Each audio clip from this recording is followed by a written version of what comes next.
وما لنا ألا نتوكل على الله وقد هدانا سبلنا. Pertemuan sebelum ini kita sudah membahas hadis Abu Dzar Al-Ghifari radhiyallahu anhu tentang pemberitaan Nabi sallallahu alaihi wasallam bahwasanya di masa yang akan datang kelak kalian akan menaklukkan negeri yang bernama Qirat. Yang dimaksud Qirat adalah negeri Mesir. Dan penduduknya di sana Rasulullah mengabarkan masih memiliki pertalian darah dengan kalian. Oleh karena itu berbuat baiklah kepada mereka, perlakukanlah mereka dengan perlakuan yang baik, karena sejatinya mereka masih ada sanak famili dengan kalian, dan itu adalah keluarga dari ibu kalian.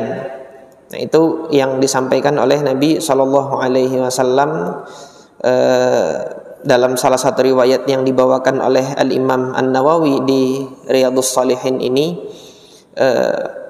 fa inna lahum dhimmatan wa sihra. Mereka itu memiliki dhimmah, memiliki tanggungan, jaminan, keamanan dari Nabi Shallallahu Alaihi Wasallam. Karena apa? Karena mereka memiliki pertalian sihir. Sihir itu pakai sod, ha dengan ro, bukan sin ha dengan ro. Kalau sin ha ro itu sihir, tapi ini sihir, sod ha ro, yaitu keluarga dari pihak ibu. Nah, malam hari ini kita akan membaca hadis Nabi Shallallahu Alaihi Wasallam yang berkenaan dengan dakwah Nabi Shallallahu Alaihi Wasallam terhadap keluarga dekat beliau, yang mana di akhir hadis nanti kita akan diperlihatkan kewajiban untuk menyambung silaturahim meskipun mereka itu adalah orang kafir. Artinya mereka belum menyatakan diri untuk masuk Islam. Al-Imam An-Nawawi rahimahullah mengatakan, wa an Abi Hurairah radhiyallahu anhu, diriwayatkan dari Abu Hurairah radhiyallahu anhu. Beliau mengatakan, lamma nazalat hadhil ayah, ketika turun ayat ini, kata Abu Hurairah, wa anzir ashiratakal aqrabin, berilah peringatan kepada ashirah kamu. Ashirah kamu adalah keluarga kamu. Al-aqrabin, yang dekat, keluarga kamu yang dekat. Maka Rasulullah Shallallahu Alaihi Wasallam mengundang orang-orang Quraisy untuk berkumpul. Da'a Rasulullah Shallallahu Alaihi Wasallam Quraisyan, fajtama'u fa'amma wa khassa. Maka mereka berkumpul. Setelah mereka berkumpul, fa'amma wa khassa, Rasulullah menyerukan secara umum dan Rasulullah juga menyerukan secara khusus. Bagaimana seruan yang secara umum dan bagaimana seruan yang secara khusus? Rasulullah menyeru, ya Bani Abdi Syams, wahai putra-putranya Abdu Syams, wahai putra-putranya Abdu Syams. Nah, Abdu Syams ini salah satu subqabilah dari Quraisy. Ya Bani Ka'ab ibn Lu'ay, wahai putra-putranya, anak keturunan dari Ka'ab bin Lu'ay, angqidhu anfusakum minan nar, selamatkan diri kalian masing-masing dari api neraka. Ya Bani Murrah ibn Ka'ab, wahai anak keturunan Murrah ibn Ka'ab, angqidhu anfusakum minan nar, selamatkan diri kalian dari api neraka. Ini seruan umum kan, kepada kabilah ini seruan yang umum. Ya Bani Abdi Manaf, wahai anak keturunannya Abdu Manaf, angqidhu anfusakum minan nar, selamatkan diri kalian dari api neraka. Secara lebih khusus lagi, di antara anak keturunan Abdu Manaf, Nabi menyampaikan ya Bani Hashim. Ini lebih khusus karena Di antara sekian anaknya Abdul Manaf itu ada Hashim bin Abdi Manaf. Ya Bani Hashim anqidhu anfusakum minan nar. Wahai anak keturunan Hashim, selamatkan diri kalian dari api neraka. Ya Bani Abdul Muttalib, dari sekian anak-anaknya Hashim, Rasulullah menyeru kepada yang lebih khusus lagi, yaitu Abdul Muttalib, putra-putranya Abdul Muttalib, anak keturunan Abdul Muttalib. Ya Bani Abdul Muttalib anqidhu anfusakum minan nar. Selamatkanlah diri kalian dari api neraka. Ya Fatimatu, baru terakhir putri beliau secara lebih khusus lagi. Allah Ta'ala a'lam kenapa beliau menyebutkan putrinya Fatimah ini.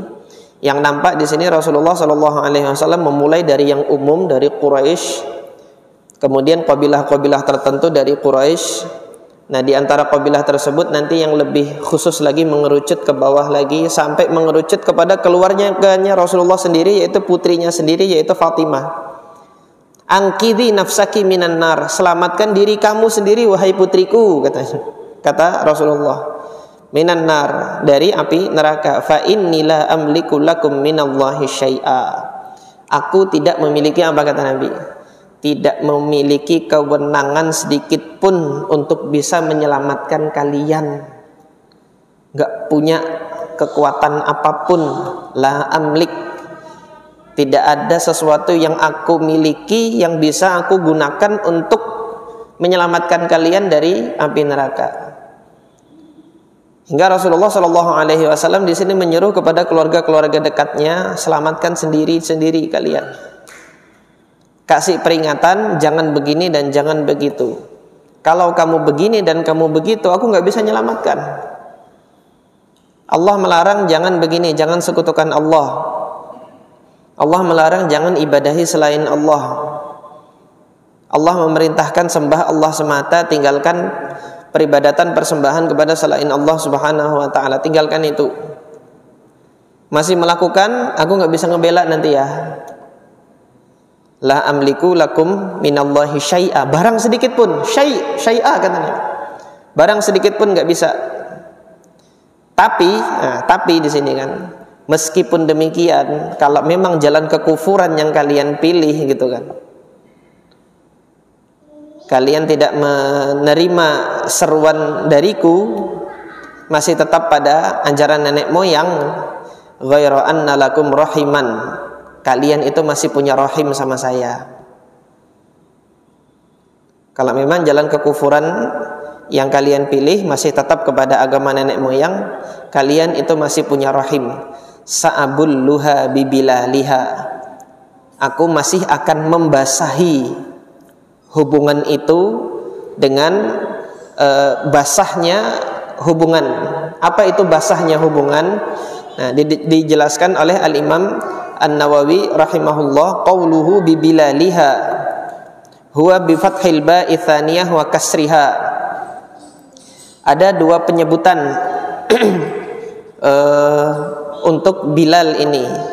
Satu dengan Balal, yang kedua dengan Bilal, bifathil ba, Balal. Jadi pengucapannya bibalaliha, satu. Wa kasriha, juga boleh disebut dengan kasroh, kata Imam An-Nawawi, bibilaliha. Wal bilal, yang maksudkan dengan Bilal adalah al-ma', yaitu air. Bilal itu artinya basah. Sesuatu yang basah itu karena dia terkena air. Nah, Rasulullah SAW mengatakan, aku akan membasahinya dengan air. Aku akan membasahinya dengan sesuatu yang menyejukkan untuk menyambung silaturrahim itu. Meskipun apa? Nanti sebagian dari keluarga-keluarganya ada yang tidak menerima apa? Yang tidak menerima ajarannya Nabi Muhammad SAW. Nah, maka dalam hal ini kita bisa melihat dalam peristiwa sejarahnya, keluarganya Rasulullah SAW itu masih tetap memberikan perlindungan kepada Rasulullah, meskipun sebagian dari mereka itu ada yang tidak dan belum masuk Islam.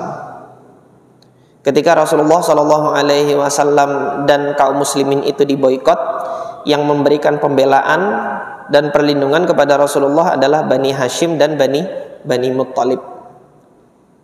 Mereka ikut diboikot, ikut disingkirkan, ikut berlindung dan mengungsi di lembahnya siapa? Di lembahnya Bani Muttalib dan Bani Hashim. Nah, ini kita bisa lihat hubungan kekeluargaan dahulu di masa Nabi Shallallahu Alaihi Wasallam itu begitu erat. Dan bahkan keterangan dari Syekh Shafiyur Rahman Al-Mubarakfuri ketika menceritakan kisah Islamnya Hamzah bin Abdul Muttalib, pamannya Nabi, beliau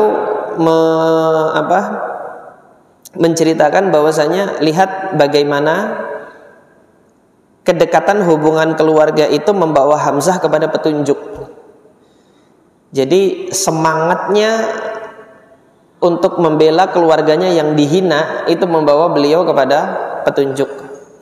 Padahal Rasulullah Shallallahu Alaihi Wasallam kan sudah sejak awal memanggil keluarga-keluarganya. Ini kan ketika ayat ini turunnya, ketika ayat ini turun sudah dikumpulkan. Ayat ini turun diperkirakan tahun ketiga Hijriah. Ketika Allah Subhanahu Wa Taala itu sudah memerintahkan untuk dakwah terang-terangan. Selama 3 tahun kan dakwah sembunyi-sembunyi ya. Setelah itu baru kemudian disampaikan dakwah terang-terangan. Setelah disampaikan dakwah terang-terangan, yang prioritas diserukan terlebih dahulu siapa? Keluarganya dulu. Maka turun ayat ini. Jadi diperkirakan ini di tahun ketiga Hijriah. Hamzah belum masuk Islam pada saat ini. Baru masuk Islam ketika mendengar Rasulullah itu dihina, dilecehkan, bahkan disakiti secara fisik hingga kepalanya berdarah oleh seorang budak yang melihat peristiwa itu. Disampaikan kepada Hamzah, itu loh anak menakanmu, kepalanya berdarah, itu dianu sama Amr bin Hakam. Mana orangnya? Datangi. Baru pulang dari berburu didatangi Amr bin Hakam, dihajar. Ketika dihajar, kabilah Bani Makhzum itu berdiri sudah mau ngeroyok Hamzah. Ayo mau keroyok. Jadi rasa kekeluargaan ketika salah seorang keluarganya itu dihina gitu. Itu mereka siap mati pada saat itu gitu. Kalau mau keroyok, itu gentleman-nya pada saat itu seperti itu. Melihat orang-orang Bani Makhzum berdiri mau ngeroyok Hamzah, orang-orang Bani Hashim juga berdiri. Ayo mau tempur. Tapi waktu itu Amr bin Hakam, yaitu Abu Jahal, mengatakan, sudah, memang aku tadi yang menghina ponakannya ini ya. Itu gentleman juga pada saat itu siapa? Abu Jahal mengakui kesalahannya, yaitu aib bagi masyarakat Mekah pada saat itu untuk menghinakan seseorang. Ketika dia menghinakan seseorang seperti itu dengan gentleman mengakui, iya aku yang menghinakannya. Nah, yang demikian ini pelajaran yang kita ambil. Yang pertama adalah kedekatan kekeluargaan itu terkadang membawa seseorang kepada petunjuk Allah Subhanahu Wa Taala, sebagaimana yang terjadi pada Hamzah bin Abdul Muttalib ini. Kesempatan ini yang digunakan oleh Nabi Shallallahu Alaihi Wasallam karena adanya hubungan kedekatan kekeluargaan. Rasulullah menyuruh ini kepada keluarga dekatnya. Yang seperti ini, kedekatan hubungan keluarga ini juga menjadi faktor besar untuk seseorang itu bisa menerima hidayah sunnah, bisa menerima hidayah keislaman. Ini juga terjadi pada kabilah Bani Najjar, yaitu paman-pamannya Rasulullah, saudari dari neneknya Rasulullah, Salma, yang berada di mana? Yang berada di Madinah. Ketika Rasulullah SAW hijrah, Bani Najjar itu masuk Islam. Nah, ini masih ada hubungan kekerabatan dengan Rasulullah SAW. Mereka bangga gitu loh. Ini anak kemenakanku yang jadi nabi ternyata gitu. Di hadapan para tetua-tetuanya Bani Najjar.